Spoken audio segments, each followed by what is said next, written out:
Hey, Grandmaster Hafner here. I've got some questions that have been submitted. I thought we'd take a few minutes and talk about them. One parent writes, how do I get my 8-year-old to stop arguing every time I say no?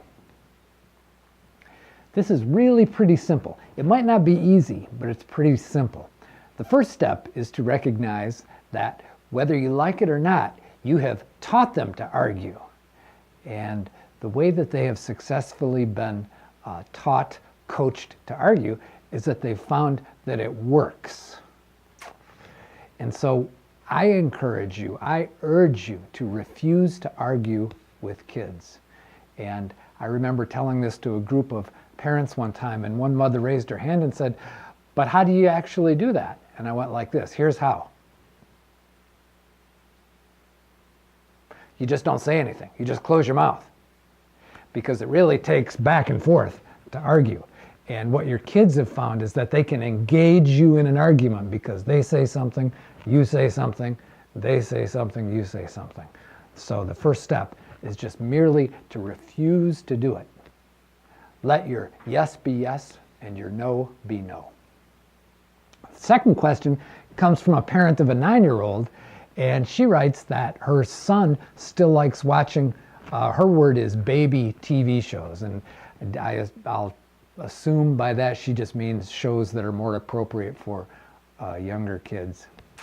You know, I have two sort of ambivalent or conflicting feelings about that.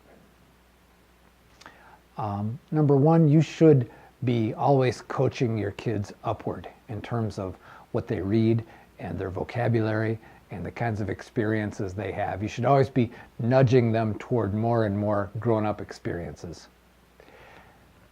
And at the same time, you know, the time will be here soon enough when your kids are grown and they have set aside all of their childlike things. And something in your life will be lost when that happens. And you'll think back fondly about when they were happy to do kid things. And so nudge them upward, but don't worry about it too much, and enjoy the days when they are amused by simple kid-like things.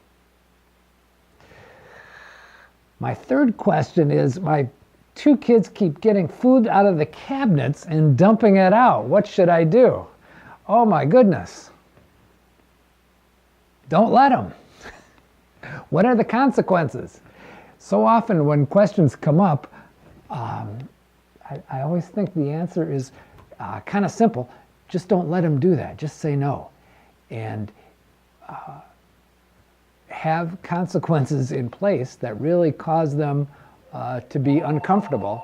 And you'll find that you can modify all behaviors by adjusting the consequences that the kids experience. So you probably put up with this at one time or another, and it taught them that it works.